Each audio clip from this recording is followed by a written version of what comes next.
നമസ്തേ, കഥകളതിസാഗരത്തിലേക്ക് സ്വാഗതം. ഇന്ന് തിങ്കളാഴ്ച പതിവ് പോലെ നമുക്ക് അല്പസമയം നാരായണീയവുമായിട്ട് ഒന്ന് ഇഴുകിച്ചേരാം. കഴിഞ്ഞ ദിവസം നമ്മൾ 4-ാമത്തെ ദശകത്തിൽ ഒരു 8-9 ശ്ലോകങ്ങൾ വരെ ഒന്ന് വായിച്ച് മനസ്സിൽ ഉറപ്പിച്ചു. അതിൽ അഷ്ടാംഗയോഗവും തൽസിദ്ധി പ്രകാരവും 8 യോഗചര്യകൾ അനുസരിച്ച് ഭഗവാനെ ഭജിക്കുകയും അതുവഴി ഭഗവാന്റെ വിഗ്രഹം നമ്മുടെ മനസ്സിൽ നിറഞ്ഞു നിൽക്കുകയും ഭഗവത് നാമസങ്കീർത്തനം കേൾക്കുമ്പോൾ, കീർത്തനങ്ങൾ കേൾക്കുമ്പോൾ, വിഗ്രഹം കാണുമ്പോൾ, ആ സ്മരണ തന്നെ ഉയരുമ്പോഴൊക്കെ നമ്മുടെ മനസ്സിനുണ്ടാകുന്ന ആഹ്ലാദവും അതുവഴി നമുക്ക് ജന്മസാഫല്യവും അങ്ങനെ പിന്നീട് ജീവവായു 6 വഴിക്ക് മേൽപോട്ട് ഉയർന്ന് ദേഹം വിട്ട് ദേഹി പോകുന്ന വിധവും വരെയാണ് പറഞ്ഞു നിർത്തിയത്. അതായത് 9-ാമത്തെ ശ്ലോകത്തിൽ പറയുന്നത് ജനിമൃതികളൊന്നുമില്ലാത്ത ഭഗവാനാണ്. ആ ഭഗവാന്റെ അടുത്ത് സമാധിയിൽ വിജയിച്ച് വാഴുന്ന കാലത്ത്, നമ്മൾ ജീവനൊക്കെ വെടിഞ്ഞു പോകുന്ന കാലത്ത് മോക്ഷാസക്തനായിട്ടവൻ, അതായത് ഒരു ഭക്തൻ, യഥാർത്ഥത്തിൽ ഭഗവത് ഭജന നടത്തി ഭക്തി ആർജിച്ചെടുത്തൊരു ഭക്തനായി തീർന്ന ഭക്തൻ, അവൻ സമാധിമാം ജീവവായു 6 സ്ഥാനങ്ങളിലൂടെ മേൽപോട്ടേക്ക് ഉയർത്തും എന്നാണ് പറയുന്നത്. ആ വരെയാണ് പറഞ്ഞു നിർത്തിയിട്ട് പിന്നീട് ഇനിയും ഒരു 5-6 ശ്ലോകങ്ങളും കൂടെ ഉണ്ട് ആ ദശകത്തിൽ. അത് തുടർന്ന് പറയുകയാണ്. അപ്പോൾ പരിഭാഷയിലുള്ള 9-ാമത്തെ ശ്ലോകത്തിൻ്റെ ആ പരിഭാഷ ഞാനൊന്ന് വായിക്കാം, ഒരു ഓർമ്മയിൽ വരാൻ വേണ്ടിയിട്ട്. ജനിമൃതികളില്ലാത്ത ഭഗവാനെ അവിടുത്തെ സമാധിയിൽ വിജയിച്ചു വാഴുന്ന കാലം മോക്ഷാസക്തനായി അവൻ, അതായത് അഷ്ടചര്യകൾ അനുസരിച്ച് ഭക്തനായി തീർന്നിട്ടുള്ള ഒരാൾ, അവൻ എന്ന് പറയുന്നത് അതാണ്. മോക്ഷാസക്തനായിട്ടവൻ സ്വാധീനമാം ജീവവായുവിനെ 6 സ്ഥാനങ്ങളിലൂടെ മേൽപോട്ടുയർത്തും. 6 സ്ഥാനങ്ങളിലൂടെയാണ് മേൽപോട്ടേക്ക് ഉയർത്തുന്നത് എന്നുവരെയാണ് പറഞ്ഞ് നിർത്തിയത്. ഇനി നമ്മൾ അടുത്ത ശ്ലോകത്തിലേക്ക് പോവുകയാണ്. പുസ്തകത്തിൽ 10-ാമത്തെ ശ്ലോകമാണിത്.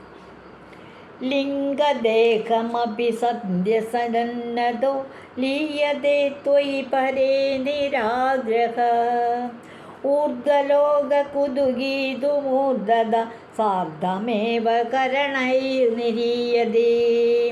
ലിംഗദേഹമപി സന്ധ്യജന്നതോ, അതായത് ഈ ഭഗവാന്റെ ഇതാണ് പറയുന്നത്. ലീയതേ ത്വയി പരേ നിരാഗ്രഹ. നിരാഗ്രഹ എന്ന് പറഞ്ഞാൽ ബ്രഹ്മ ലോകാദി സുഖങ്ങളിൽ കൊതിയില്ലാത്ത ഒരു യോഗിയെയാണ് ആഗ്രഹങ്ങളൊന്നുമില്ലാത്ത ഒരാളെന്ന് പറയുന്നത്. അദ്ദേഹം ജന്നതു അധോ എന്ന് പറഞ്ഞ പ്രാണവായുവിനെ ഭൂമധ്യത്തിലേക്ക് ഉയർത്തി അല്പനേരം അങ്ങോട്ട് നിർത്തിയതിന് ശേഷം ലിംഗദേഹം അഭിസന്ധ്യജൻ പരേ ത്വയി ലീയതേ, അതായത് ലിംഗശരീരത്തെയും നമ്മുടെ ഈ ശരീരത്തെയാണ് ഉപേക്ഷിക്കുന്നവനായിട്ട് ദേഹത്തിൽ നിന്നും ദേഹി ജീവൻ വേർപെട്ടവനായിട്ട് പരബ്രഹ്മസ്വരൂപനായ അങ്ങയിൽ ലയിക്കുന്നു. അതായത് ഒരു വ്യക്തിക്ക് ജനനം ഒരു സഹായവും കൂടാതെയാണ് സ്വായത്തമായിട്ട് അങ്ങോട്ട് തന്നെ സംഭവിക്കുന്നു. അതുപോലെ തന്നെ മരണം. ആരൊക്കെ ഉണ്ടായാലും എന്തൊക്കെ ഉണ്ടായാലും എത്രയൊക്കെ സൗകര്യങ്ങളുണ്ടായാലും ഒരാളുടെ മരണം സംഭവിക്കുന്നത് അത് അയാളുടെ തന്നെ ശ്രമം കൊണ്ടാണ്. ശ്രമം എന്ന് വെച്ചാൽ ആൾക്ക് തന്നെത്താനേ ഉള്ളൂ. അപ്പോൾ മരണം സംഭവിക്കുമ്പോൾ ആ വ്യക്തിയുടെ കൂടെ ദേഹത്തിൽ നിന്നും ദേഹി വിട്ടുപോകുന്നതിന് ആർക്കും ഒന്നും ചെയ്യാൻ പറ്റില്ല. സഹായിക്കാനും പറ്റില്ല, പിടിച്ചു നിർത്താനും പറ്റില്ല. ഊർധ്വലോക കുതുകീതു, ബ്രഹ്മാദി ലോകങ്ങൾ കുതിക്കുന്നവൻ. ഊർധ്വലോകം എന്ന് പറയുന്നത് നമ്മുടെ ഭൂമിക്ക് മുകളിലുള്ള സ്വർഗം, സത്യലോകം, അങ്ങനെയൊക്കെയുള്ള ബ്രഹ്മലോകങ്ങൾ. ബ്രഹ്മാദി ലോകങ്ങളൊക്കെ കുതിക്കുന്നവനാകട്ടെ മൂർധത കരണൈസാർദ്ധം ഏവ നിരീയത. ബ്രഹ്മാദി ലോകങ്ങൾ കുതിക്കുന്ന ഒരു ഭക്തൻ, ഒരു യോഗി ബ്രഹ്മരന്ധ്രത്തിലൂടെ സൂക്ഷ്മ ശരീരത്തോടുകൂടി നിർഗമിക്കുന്നു. ആത്മാവ്, ദേഹം ഇവിടെ ഉപേക്ഷിച്ചിട്ട് ആത്മാവ് തന്നെ ബ്രഹ്മലോകത്തേക്ക് പോകുന്നു. അങ്ങനെയാണ് മരണം സംഭവിക്കുന്നത്. ശരീരത്തിൽ നിന്നും ആത്മാവ് വേർപെട്ട, ആത്മാവിന് നാശമില്ല, ശരീരത്തിന് മാത്രമേ നാശമുള്ളൂ. ആത്മാവിൽ നിന്നും വേർപെട്ട ദേഹി മറ്റൊരു സ്ഥലത്തേക്ക് ആത്മാവ് ദേഹത്തെ വിട്ട് ഉപേക്ഷിച്ച് പോകുന്നു. ഈ ഭാഗം ഭാഗവതത്തിൽ പറയുന്നുണ്ട്. പഞ്ചപ്രാണമനോബുദ്ധിർദശേന്ദ്രിയ സമന്വിതം അപഞ്ചീകൃതഭൂതോത്തം സൂക്ഷ്മാംഗം ഭോഗസാധനം. സൂക്ഷ്മമായ ശരീരം ഇവിടെ ഇട്ടിട്ട് നേരത്തെ പോകും. ആത്മാവ് മാത്രം പോകുന്നു സൂക്ഷ്മ ശരീരത്തിൻ്റെ. അതാണ് സൂക്ഷ്മ ശരീരത്തിൻ്റെ ലക്ഷണം. ഇനി പരിഭാഷയിൽ ഈ ശ്ലോകം ഞാൻ ഒന്നുകൂടെ വായിക്കാം. ലിംഗദേഹമഭിസന്ധ്യ ജന്നതു ലീയതേ ത്വയി പരേ നിരാഗ്രഹ ഊർധ്വലോക കുതുകീതു മൂർധത സാർദ്ധമേവ കരണൈർനിരീയതേ. അതായത് ബ്രഹ്മലോകത്തേക്ക് ഈ യോഗിയുടെ, ഭക്തൻ്റെ ആത്മാവ് ഉയർന്ന് പൊങ്ങി പോകുന്നു. അതാണ് പറയുന്നത്. യാതൊന്നിലും ഇച്ഛയില്ലാതായിടുന്ന നേരത്തവൻ, ഒന്നിലും ഒരു മോഹം ഇല്ല എന്ന് ആയിത്തീരുന്ന സമയത്ത് യദുകുലനാഥ നിന്നിൽ ലയിച്ചു ചേരും. അപ്പോഴാണ് ഭഗവാനെ ഗുരുവായൂരപ്പ നിൻ്റെ പാദത്തിൽ ഒന്ന് ലയിക്കുന്നത്. ആകാശലോകത്തിലേക്കു ജീവിതത്തെ മാറ്റിയിടുവാൻ. അതായത് ഭൂമിക്ക് മുകളിലുള്ള സ്വർഗം, ബ്രഹ്മലോകം, സത്യലോകം, അങ്ങനെയുള്ള ലോകത്തിലേക്കൊക്കെ നമ്മൾ അങ്ങ് മാറി താമസം മാറ്റാനായിട്ട് മൂർധാവിങ്കലൂടെ മെല്ലെ പുറത്തു വരും. മൂർധാവിലൂടെ നമ്മളുടെ ജീവൻ, നമ്മുടെ ശരീരത്തിലെ ജീവൻ പുറത്തേക്ക് പോകും. അതാണ് മരണം സംഭവിക്കുന്നത്. ദേഹത്തെ ദേഹി, ആത്മാവ് വിട്ട് മൂർധാവിലൂടെ പുറത്തേക്ക് പോകുന്നു. ഇങ്ങോട്ട് വായിക്കാം. യാതൊന്നിലും ഇച്ഛയില്ലാതായിടുന്ന നേരത്തവൻ യദുകുലനാഥ നിന്നിൽ ലയിച്ചു ചേരും. ആകാശലോകത്തിലേക്ക് ജീവിതത്തെ മാറ്റിയിടുവാൻ മൂർധാവിങ്കലൂടെ മെല്ലെ പുറത്തു വരും. മൂർധാവിലൂടെ നമ്മുടെ ദേഹിപ്പുറത്തേക്ക് വരുന്നു. അടുത്ത ശ്ലോകത്തിലേക്ക് പോകാം. അഗ്നിവാസര വളർച്ച പക്ഷകൈ ഉത്തരായണ ജുഷാജ ദൈവതൈ പ്രാപിതോ രവിപദം ഭവത്പരോ മോദവാൻ ധ്രുവപദാന്തമീയതേ. ഭഗവത്പര എന്ന് പറഞ്ഞാൽ അവിടത്തെ മുഖ്യമായി സേവിച്ചൊരു യോഗി, അതായത് ഒരു യോഗം സിദ്ധിച്ചിട്ടുള്ള ഒരാൾ, യഥാർത്ഥ ഭക്തനായി യോഗിയായി തീർന്ന ഒരാൾ. അഗ്നിവാസര വളർച്ച പക്ഷകൈ. അഗ്നി എന്ന് പറഞ്ഞാൽ അഗ്നിദേവൻ, വാസവൻ എന്ന് പറഞ്ഞാൽ പകൽ സമയത്ത്, ശുക്ലപക്ഷം ആ വളർച്ച പക്ഷകൈ ശുക്ലപക്ഷം ഇവയെ അധിഷ്ഠാനം ചെയ്യുന്നവരും ഉത്തരായണ ജുഷാച്ച ദൈവത, ഉത്തരായണ കാലാധിഷ്ഠിതങ്ങളുമായ ദേവതകളാൽ. ഉത്തരായണം, ദക്ഷിണായനം, അങ്ങനെ രണ്ട് കാലങ്ങളുണ്ട്. അവ നമ്മുടെ ആകാശത്തിലുള്ള സൂര്യൻ്റെ ചലനം, തെക്കോട്ടും വടക്കോട്ടുമൊക്കെയുള്ള ചലനം അനുസരിച്ച്, നീക്കം അനുസരിച്ചിട്ടാണ് ഉത്തരായണം ദക്ഷിണായനമൊക്കെ സംബന്ധിക്കുന്നത്. മഹാഭാരതം കഥയിൽ പറയും, മരണം കാത്തു കിടന്നു ഭീഷ്മർ ശരശയ്യയിൽ. ഉത്തരായനം പോയി ദക്ഷിണായനം വരാൻ, അല്ലെങ്കിൽ ദക്ഷിണായനം പോയി ഉത്തരായണം വരാൻ. ചില ഉത്തരായണത്തിലോ ദക്ഷിണായനത്തിലോ ഒക്കെ ഓരോരുത്തരുടെ ജനന സമയം കൊണ്ട് മരിക്കുന്നതിന് ഓരോ യോഗങ്ങളുണ്ട്. ഭീഷ്മരുടെ മരണം താൻ ഇച്ഛിക്കുമ്പോഴേ വരൂ എന്നൊരു വര അദ്ദേഹത്തിന് കിട്ടിയിട്ടുണ്ട്.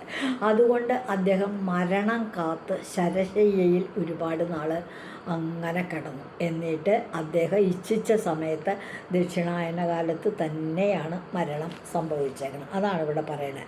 പ്രാപിതോ രവിപദം ഭവത്പദോ, അപ്പോഴുള്ള സമയത്ത് പ്രാപിക്കുന്നു രവിപദം, സൂര്യൻ്റെ മോദവാൻ ധ്രുവപദാന്തമീയതേ. രവിപദം പ്രാപിക്കുക എന്ന് പറഞ്ഞാൽ സൂര്യലോകം പ്രാപിക്കപ്പെട്ടവനായിത്തീരുന്നു, ദിവ്യാനന്ദം അനുഭവിക്കുന്നവനായിത്തീരുന്നു. മോദവാ എന്ന് പറഞ്ഞാൽ അവിടെ ചെന്ന് ദിവ്യമായ പരിശുദ്ധമായ സ്ഥിരമായ ആനന്ദം അനുഭവിക്കുകയാണ്. ധ്രുവപദാന്തമീയതേ, അപ്പം ധ്രുവലോക പര്യന്തം എത്തിച്ചേരുന്നു. ഈ ധ്രുവൻ എന്ന ഒരു ഭക്തൻ മരിച്ചപ്പോഴും ഉത്താനപാദ മഹാരാജാവിൻ്റെയും സുനീതയുടെയും മകനായ ധ്രുവൻ, ഭഗവാന്റെ അനുഗ്രഹം, ധ്രുവ നക്ഷത്രം ഒരു പ്രത്യേക സ്ഥലം തന്നെയുണ്ട് ധ്രുവന് വസിക്കാനായിട്ട്. അതുപോലെയൊക്കെ ഇച്ഛാമരണം സംഭവിക്കാൻ വരം നേടിയിട്ടുള്ളവർക്ക് ആ സമയത്തെ നടക്കുള്ളൂ. അപ്പം അവിടത്തെ മുഖ്യമായി സേവിച്ച യോഗി അഗ്നി, പകൽ സമയം, ശുക്ലപക്ഷം ഇവയെ അധിഷ്ഠാനം ചെയ്യുന്ന, ചിലർക്ക് രാത്രി മരിക്കണം, ചിലർക്ക് പകൽ മരിക്കണം, ചിലർക്ക് അഗ്നിദേവൻ്റെ സന്നിധാനത്തിലേക്ക് ആ ലോകത്തേക്ക് പോകണം, ബ്രഹ്മലോകത്തേക്ക് പോകണം, വൈകുണ്ഠ ലോകത്തേക്ക് പോകണം. ഇങ്ങനെയൊക്കെ ഓരോരുത്തർക്കും ഓരോ നിശ്ചയങ്ങളുണ്ട്. അതനുസരിച്ച് സൂര്യലോകം പ്രാപിക്കപ്പെട്ടവനായിട്ട്, അതിനപ്പുറം സൂര്യൻ്റെ അടുത്ത് ചെന്ന് പരമാനന്ദം ഇതുകൊണ്ട് ധ്രുവലോക പര്യന്തം എത്തിച്ചേരുന്നു, ധ്രുവപദത്തിൽ എത്തിച്ചേരുന്നു. ധ്രുവൻ ഇന്നും ഉദിച്ചുയരുന്ന ഒരു നക്ഷത്രമായിട്ട് ആകാശത്തുണ്ട്, ധ്രുവ നക്ഷത്രം എന്നാണ് പറയുന്നത്. ഈ ശ്ലോകം ഒന്ന് വായിക്കാം. അഗ്നിവാസര വളർച്ച പക്ഷകൈ ഉത്തരായണ ജുഷാച ദൈവദൈ പ്രാപിതോ രവിപദം ഭവത്പരോ മോദവാൻ ധ്രുവപദാന്തമീയതേ. ഇതിൻ്റെ പരിഭാഷ വരുന്നത് എങ്ങനെയാണെങ്കിൽ, അഗ്നിദീനം പൗർണമിക്കും നാഥന്മാരാം ദേവകളാൽ. അഗ്നിദേവൻ, സൂര്യദേവൻ, പൗർണമി ചന്ദ്രദേവൻ, ഇങ്ങനെ ഓരോരോ വിശേഷങ്ങൾക്ക് നാഥന്മാരായിട്ടുള്ള ദേവകളാൽ സൂര്യലോകം പ്രാപിക്കുന്നു ഭക്തജനങ്ങൾ. ഭക്തജനങ്ങൾ ഓരോരോ ദേവന്മാരുടെ ഇരിപ്പിടമായി അവരുടെ ലോകത്തെത്തിച്ചേരുന്നു. അവിടുത്തെ ദേവാലോക സൗകര്യങ്ങളാസ്വദിച്ച് അവസാനം ധ്രുവലോകം പ്രാപിച്ചിടുന്നു. ഓരോരോ ലോകങ്ങളിലും അവിടെ നിന്ന് ലഭിക്കുന്ന സുഖസൗകര്യങ്ങളൊക്കെ ആസ്വദിച്ച് ഒടുവിൽ ഈ യോഗികളുടെ ആത്മാവ് ധ്രുവപദത്തിൽ എത്തിച്ചേരുന്നു. അഗ്നിദീനം പൗർണമിക്കും നാഥന്മാരാം ദേവകളാൽ സൂര്യലോകം പ്രാപിക്കുന്നു ഭക്തജനങ്ങൾ. അവിടുത്തെ ദേവാലോക സൗകര്യങ്ങളാസ്വദിച്ച് അവസാനം ധ്രുവലോകം പ്രാപിച്ചിടുന്നു. അടുത്ത ശ്ലോകത്തിലേക്ക് പോവുകയാണ്. ആസ്ഥിതോദ്ധമഹരാലയേ യഥാ ശേഷവക്ത്രദഹനോഷ്മണാദ്യതാ ഈയതേ ഭവതുപാശ്രയസ്തദാ വേദസാ പദമദാ പുരൈവവ. അതായത്, ഹേ മഹരാലയെ ആസ്ഥിത, ധ്രുവപദം അഥ മഹരാലയെ ആസ്ഥിതോഥ അത മഹരാലയെ, ധ്രുവപദപ്രാപ്തിക്ക് ശേഷം ആ ലോകത്ത് ധ്രുവപദത്തിൽ എത്തിച്ചേർന്നതിന് ശേഷം മഹർലോകത്തിൽ സുഖമായി വസിക്കുന്നവനായിട്ട്, മഹർലോകം പിന്നീടുള്ള ലോകം, അതിനും മുകളിലുള്ള ലോകം ആക്കുന്നവരായിട്ട്. അപ്പോൾ അഥ മഹരാലയെ ആസ്ഥിത, ധ്രുവപദത്തിൻ്റെയും മുകളിലുള്ള മഹർലോകത്ത് സുഖമായി വസിക്കുന്നവരായിട്ട് യഥാശേഷവക്ത്ര മഹസ്നോഷ്മണ അർദ്ധത, എപ്പോൾ അനന്തൻ്റെ മുഖത്ത് ശേഷവക്ത്രം, വക്ത്രം മുഖം, ശേഷവക്ത്രം. അനന്തൻ എന്ന സർപ്പത്തെയാണ് ശേഷൻ എന്നും പറയാറുണ്ട്. ആ ശേഷദേവൻ്റെ അനന്തൻ്റെ മുഖത്തു നിന്നും നല്ല ചൂട് വിഷവായുവാണ് പുറത്തു വരുന്നത്. ആ ചൂട് ഏൽക്കുമ്പോൾ മുഖത്തു നിന്നും ഉയരുന്ന ആ ചൂടേൽക്കുമ്പോൾ അഗ്നിയുടെ ചൂടിനാൽ പീഡിപ്പിക്കപ്പെടുന്നു. ചൂട് സഹിക്കാൻ വയ്യാതെ കണ്ട് അനന്തൻ്റെ അടുത്ത് കൂടി പോകുമ്പോൾ ഇത്തിരി ചൂടൊക്കെ അനുഭവിക്കേണ്ടി വരുന്നു. അതാണ് പറഞ്ഞത്, യഥാ ശേഷവക്ത്ര ദഹനോഷ്മണ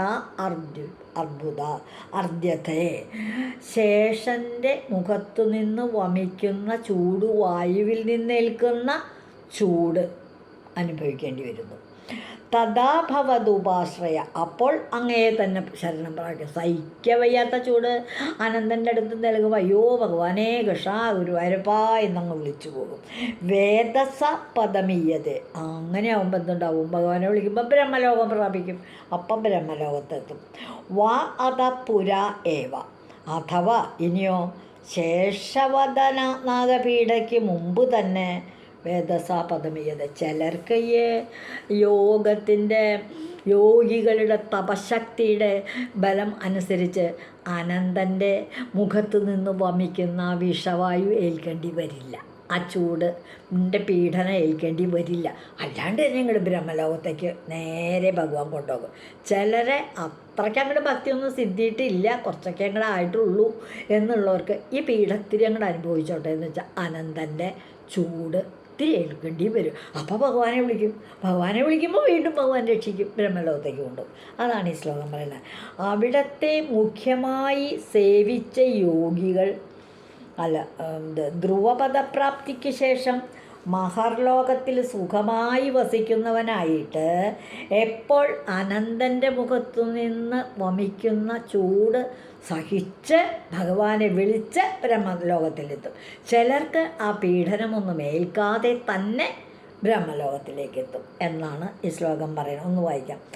ആസ്തിദോദമഹരാലയേ യഥാ ശേഷവക്ത്രദഹനോഷ്മണാദ്യതേ ഈയതേ ഭവതുപാശ്രയസ്തദാ വേദസ പദമദാ പുരൈവ വാ. എന്താ പറയണേ നോക്കൂ.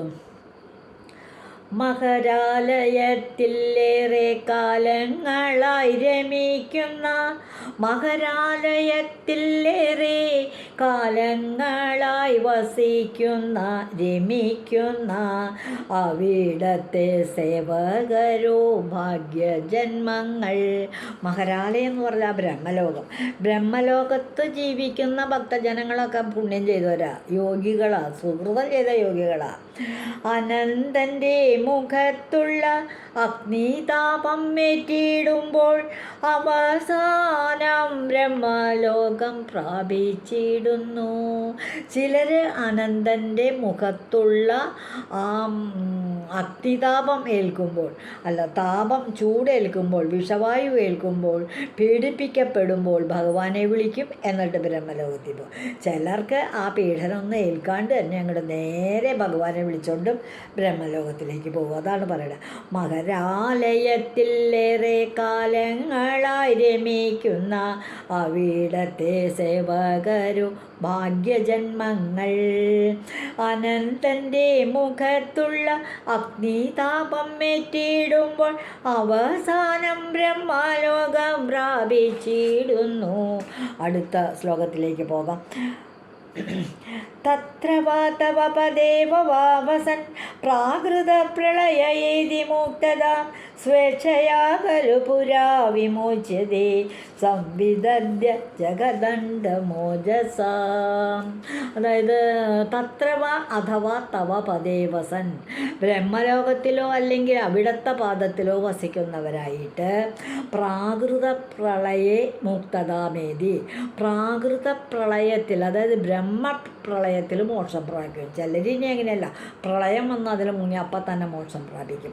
അഥവാ അതല്ലെങ്കിൽ സ്വേച്ഛയാ പുരാകുല, അല്ലെങ്കിൽ ഇച്ഛാനുസാരം പ്രാകൃത പ്രളയത്തിന് മുമ്പ് തന്നെ ഓജസ ജഗദണ്ഡം തൻ്റെ യോഗബലം കൊണ്ട് ബ്രഹ്മണ സംവിദദ്യ വിമുച്ചത്, ബ്രഹ്മാണ്ടങ്ങളൊക്കെ പിളർന്നിട്ട് മോക്ഷം പ്രാപിക്കുന്നു. അപ്പോൾ ഈ മോക്ഷം എന്ന് പറയുന്നതിന് പലർക്കും പല വിധത്തിലാണ്. ചിലർ പ്രളയത്തിൽപ്പെട്ട് മോക്ഷം പ്രാപിക്കും, ഭഗവാനെ ഭഗവാനെ എന്ന് വിളിച്ച് മുങ്ങിത്താണൊക്കെ. നാരായണീയത്തിൽ തന്നെ പറയുന്നുണ്ട്, മാർക്കാണ്ഡേയ മഹർഷിയുടെ ഒരു മായാപ്രപഞ്ചം, അവിടെ മുങ്ങിയത് പ്രളയം വരുന്നതൊക്കെ കാണുന്നുണ്ട്. അപ്പോൾ അങ്ങനെയും സാധിക്കും. ചിലർക്ക് ഇങ്ങനെയൊന്നുമല്ല, അല്ലെങ്കിൽ തന്നെത്താനെ ഇഷ്ടമാകുമ്പോൾ മതി എനിക്ക് ജീവിച്ചത്, ഇനി മോക്ഷം തന്നെയാണ് വേണ്ടേ എന്ന് തോന്നുന്നവർക്ക് പ്രകൃതി കൊണ്ട് തന്നെത്താനെ സമാധി കൂടി ദേഹത്തിൽ നിന്ന് ദേഹി വിട്ടുപോയി ബ്രഹ്മലോകത്ത് എത്തും. അങ്ങനെയും മോക്ഷം പ്രാപിക്കും. അതാണ് പറയുന്നത്. പല വിധത്തിലും ബ്രഹ്മലോകത്തെത്തുന്നവരുണ്ട്. യോഗികൾ പലതരത്തിലുണ്ട്. പല തട്ടുകളായിട്ടാണ് യോഗികളുടെ പ്രാപ്തി, ആ യോഗത്വം, ആ വിശുദ്ധി.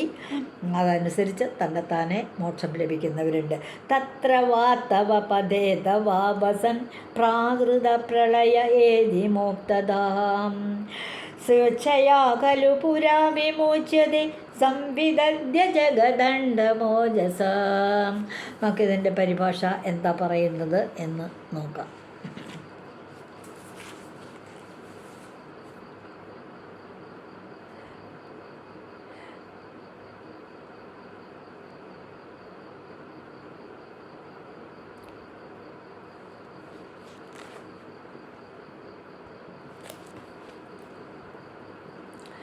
ബ്രഹ്മലോകത്താണെങ്കിലും വൈകുണ്ഠത്തിലാണെങ്കിലും കൽപ്പാന്തകാലത്തിലവൻ സായുജ്യം നേടും. ബ്രഹ്മലോകത്തെത്തിയാലും വൈകുണ്ഠലോകത്തിലെത്തിയാലും കൽപ്പാന്തകാലത്തിൽ ഈ യോഗികൾ, മഹർഷിമാർ, സിദ്ധികൾ സായുജ്യം നേടും. സായുജ്യം എന്ന് പറയുന്ന ഭഗവാന്റെ അടുത്തെത്തും. സാന്നിധ്യം, സായുജ്യം. ആദ്യം അടുത്തെത്തുന്നു, പിന്നെ ഭഗവാനോട് ചേർന്നിരിക്കുന്നു, അപ്പോൾ സായുജ്യമാകുന്നു. അധീരായി കാത്തിടാതെ സ്വശക്തിയാൽ ബ്രഹ്മാണ്ടത്തെ പിളർത്തിടും ബ്രഹ്മത്തിങ്കൽ ലയിച്ചു ചേരും. ചില യോഗികൾ ഇതിനൊന്നും കാത്തും കണ്ട് തന്നെ ബ്രഹ്മാണ്ടത്തെ അങ്ങോട്ട് പിളർന്നുകൊണ്ട് നേരെ അങ്ങ് പൊങ്ങിപ്പോയി മോക്ഷം പ്രാപിച്ച് വൈകുണ്ഠത്തിലോ ബ്രഹ്മലോകത്തോ ഒക്കെ എത്തി എന്നും ഇരിക്കും. ഇനി ഈ ദശകത്തിൽ 2 ശ്ലോകങ്ങളേ ഉള്ളൂ, അതുകൂടെ നമുക്കൊന്ന് നോക്കാം. തസ്യ ജാക്ഷിതി പയോ മഹോനിലദ്യോ മഹത് പ്രകൃതി സപ്തകാവൃതി തത്തദാത്മകതയാ വിശൻ സുഖി യാതി തേ പദമനാവൃതം വിഭോ. വിഭോ എന്ന് പറഞ്ഞാൽ അല്ലയോ ഭഗവാനെ മഹാവിഷ്ണു യോഗി, തസ്യ ച ഹേ പരിപൂർണ സ്വരൂപ യോഗി ബ്രഹ്മാണ്ടത്തിൻ്റെ ക്ഷിതിപയോ മഹോനിലദ്യോ മഹത് പ്രകൃതി സപ്തകാവൃതി. പൃഥിവി എന്ന് പറഞ്ഞാൽ ഭൂമി, ജലം, തേജസ്, വായു, ആകാശം, മഹത്തത്വമായ എന്നീ 7 ആവരണങ്ങളുണ്ട്. ഓരോന്നും ഓരോരോ ആവരണങ്ങളാണ്. അതാണ് ക്ഷിതിപയോ മഹോ നില ദ്യോമമഹത് പ്രകൃതി സപ്തകാവൃതി. അതായത് 7 ആവരണങ്ങളെയും മറികടന്നു വേണം ഭൂമിയിൽ നിന്നും ജലം താണ്ടി തേജസ്, വായു ഇതൊക്കെ ആയിട്ട് ബ്രഹ്മൾക്ക് തത്വതാത്മകതയാ വിശൻസുഖി. അതതിൻ്റെ സ്വരൂപത്തിൽ സൂക്ഷ്മ ശരീരത്തോടെ പ്രവേശിച്ചിട്ട് പരമാനന്ദം അനുഭവിച്ച് അവിടത്തെ ആവരണരഹിതമായ തേ അനാവൃതം പദം യാതി ബ്രഹ്മലോകത്തെ പ്രാപിക്കുന്നു. അതായത് ഈ പോണ വഴിക്ക് പല പല ഗുണങ്ങളും ദോഷങ്ങളും ഉണ്ട്, പലതും അനുഭവിക്കാനുണ്ട്. വൈതരണി എന്നൊരു നദി കടക്കണം എന്ന് പറയുന്നു, ജലം താണ്ടേണ്ടി വരും, വായു താണ്ടേണ്ടി വരും, ആകാശം, പൃഥ്വി ഇതൊക്കെ തണ്ടിയാണ് ബ്രഹ്മലോകത്ത് എത്തണേന്നാണ് പറയണേ. മരിച്ച പോയ ആത്മാവിന് സംഭവിക്കുന്ന കാര്യങ്ങളാണിത്. ഇതിനെപ്പറ്റിയൊക്കെ ഇപ്പം നമ്മളെങ്ങനെ ഇതൊക്കെ വിചാരിച്ച് വേവലാതിപ്പെടാനോ, അതൊക്കെ കാര്യങ്ങൾ വരുമ്പോൾ വരും, അത്ര തന്നെ. നമുക്ക് മുമ്പേ പോയവരൊക്കെ ഇതൊക്കെ കിടന്നല്ലേ പോയിരിക്കണേ. നമ്മൾ തന്നെ ഉണ്ടാവുള്ളൂ, ആരും ഉണ്ടാവില്ല കൂടെ എന്ന് മാത്രം. അപ്പോൾ ഇതാണ് പറയുന്നത്. തസ്യ ജാക്ഷിതിപയോ മഹോ നിലദ്യോ മകർ പ്രകൃതി സപ്തകാവൃതി. 7 ആവരണങ്ങൾ പൃഥ്വി, ജലം, തേജസ്, വായു, ആകാശം, മഹത്തത്വമായ എന്നീ 7 ആവരണങ്ങളെയും തത്വതാത്മകതയാ വിശൻ സുഖി അതതിൻ്റെ രൂപത്തിൽ പ്രവേശിച്ചിട്ട് പരമാനന്ദം അനുഭവിക്കണം. അവിടെയൊക്കെ നമുക്ക് സുഖമാണ് ലഭിക്കുക, നമ്മുടെ ഇവിടുത്തെ പ്രവർത്തികൾ നല്ലതാണെങ്കിൽ. അവിടെ ആവരണരഹിതമായിട്ടുള്ള അനാവൃതം പദം വ്യാധി, ആവരണമൊന്നുമില്ലാത്ത മറവൊന്നുമില്ലാത്ത തെളിഞ്ഞതായ ബ്രഹ്മലോകത്തെ പ്രാപിക്കുന്നു. തസ്യ ജാക്ഷിതിപയോദോ മകനില ദ്യോമകത് പ്രകൃതി സപ്തകാവൃതി തത്തദാത്മകതയാ വിശൻ സുഖി യാതിദേ പദമനാവൃതം വിഭോ. അല്ലയോ മഹാവിഷ്ണുവെ. അങ്ങനെ അപ്പം ഇതിൻ്റെ പരിഭാഷ എങ്ങനെ വെച്ചാൽ, ബ്രഹ്മാണ്ടാവരണങ്ങളാ ഭൂമി, ജലം, തേജസ്സും നൽ വായുവാനം മഹത്തത്വം മൂലപ്രകൃതി. ഈ ബ്രഹ്മലോകത്തിന് ആവരണങ്ങളുണ്ട്, 7 ആവരണങ്ങൾ. അതൊക്കെ എന്തൊക്കെയാണ്? ഭൂമി ഒരാവരണം, ജലം പിന്നൊരാവരണം, തേജസ്, വായു, വാനം, മഹത്തത്വം, മൂലപ്രകൃതി, ഇങ്ങനെ 7 ആവരണം. ഇവകൾ തൻ രൂപത്തിങ്കൽ പ്രവേശിച്ചിടുന്നു അവൻ യോഗി. ഇവിടുന്ന് ദേഹം വിട്ട അദേഹി, യോഗിയുടെ ആത്മാവ് ഇവിടെയൊക്കെ പ്രവേശിക്കുന്നു.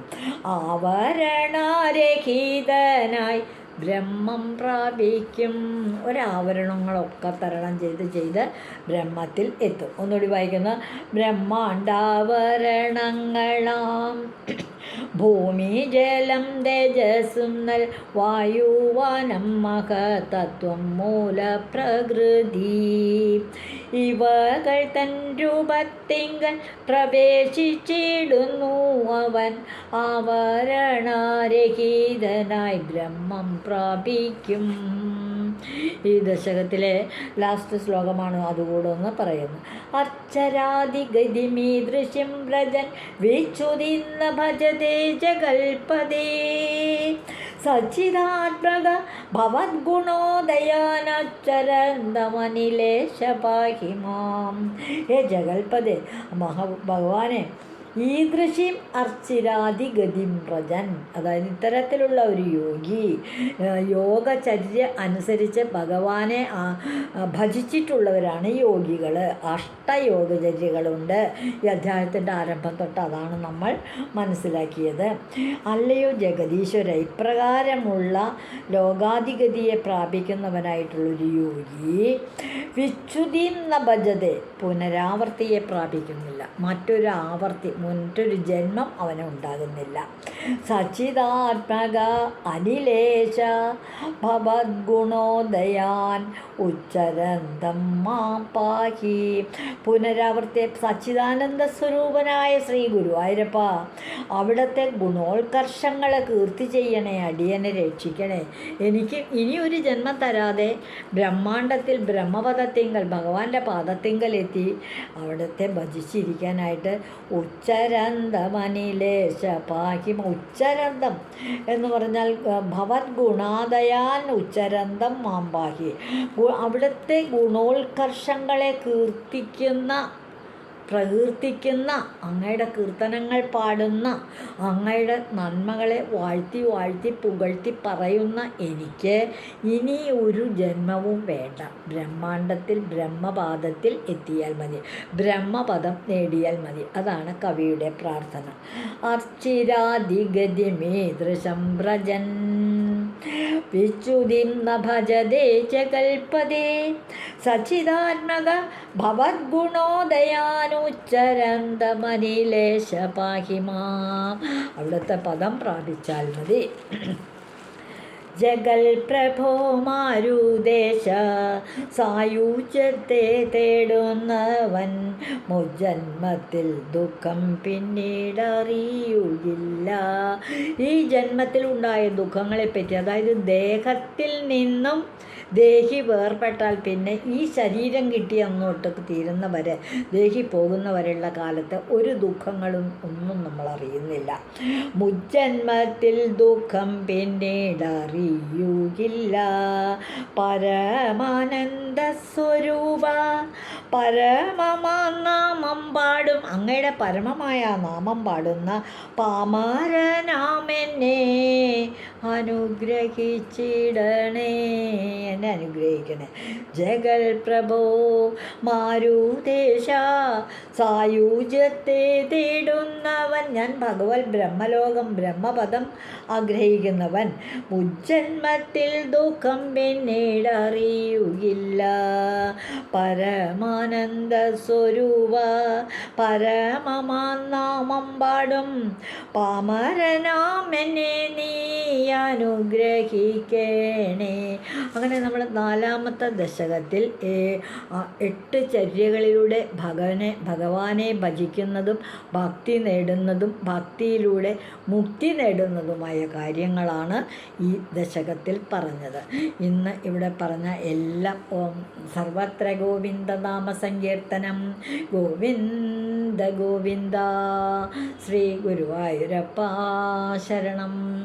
ഓം നമോ ഭഗവതേ വാസുദേവായ എന്ന് പറഞ്ഞ എല്ലാ പദങ്ങളും ഭഗവാൻ ഗുരുവായൂരപ്പൻ്റെ പാദങ്ങളിൽ സമർപ്പിക്കുന്നു. ഇതുവഴി വന്നാലും ഇത്തിരി നേരമിരുന്നാലും കഥകൾ കേട്ടാലും കളിയായി പറയും കഥയാണേ, കാര്യം പറയും കഥയാണേ. എല്ലാവർക്കും നന്ദി.